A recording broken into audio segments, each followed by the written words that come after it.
Bonjour, première partie. Sandrine Darcel et Roger Pouivet, ce que l'art nous apprend, les valeurs cognitives dans les arts. Opposition entre les littéraires et les scientifiques.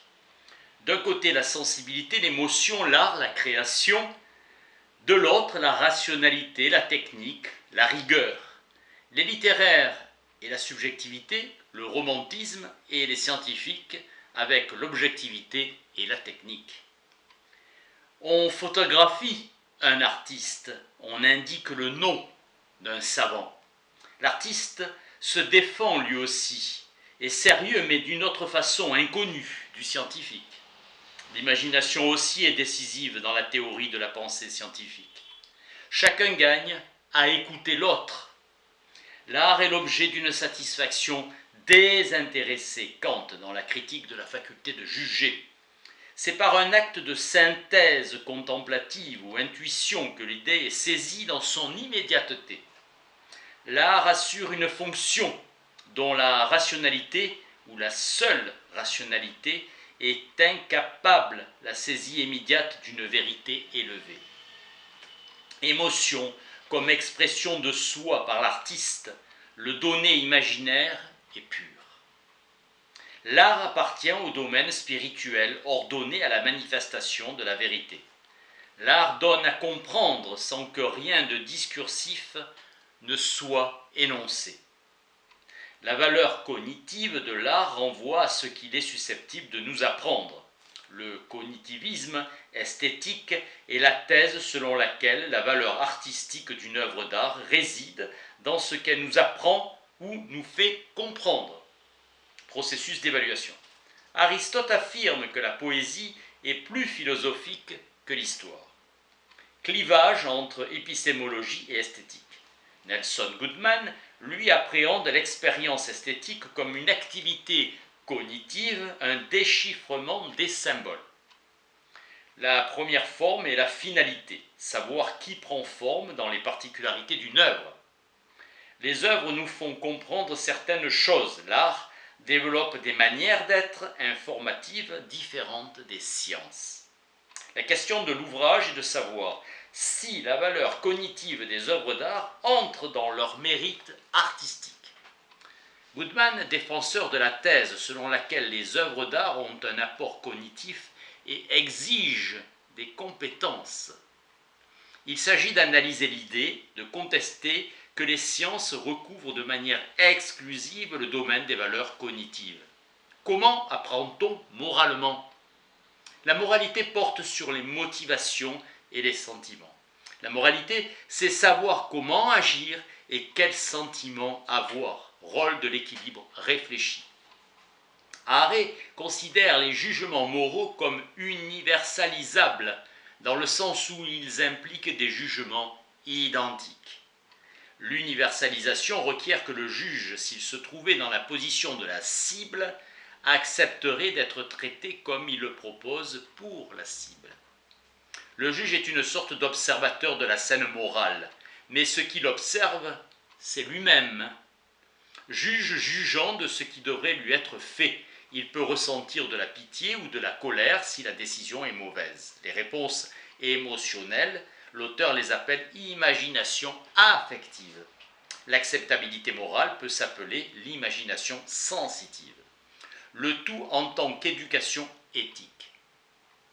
Une saisie correcte des faits avérés s'impose, l'imagination comme instrument pour l'apprentissage éthique. Par intuition, réaction aux particularités des cas individuels qui s'opposent à nos croyances générales réfléchies, peur et culpabilité latente lors de certaines actions imaginées. Bernard Williams utilise des exemples de pompe à intuition et nous révèle la nature de nos engagements. Williams illustre avec force le rôle de l'imagination par rapport aux valeurs.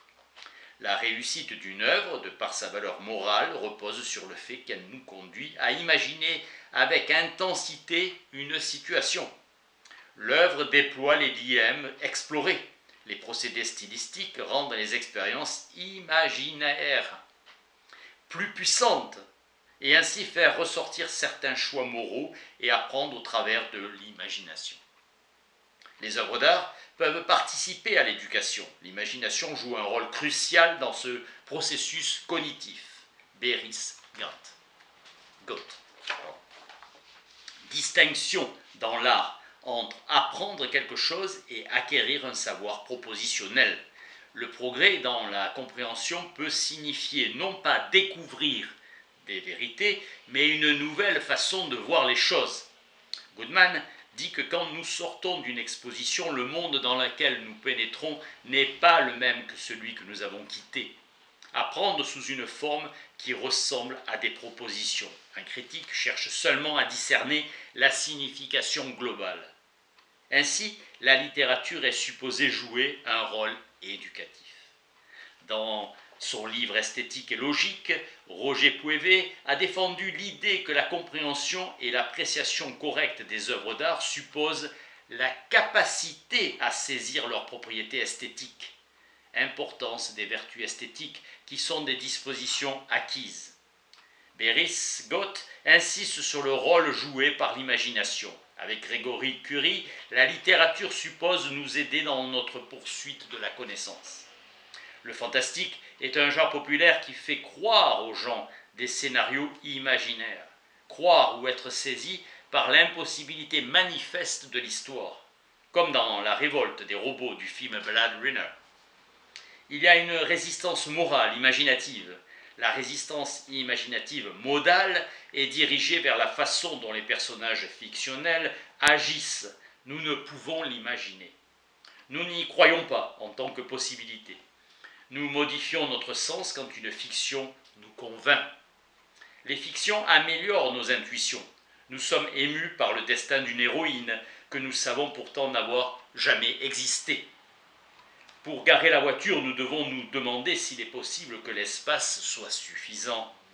Quand nous nous éloignons du monde familier de la vie quotidienne, nos intuitions deviennent de plus en plus fragiles.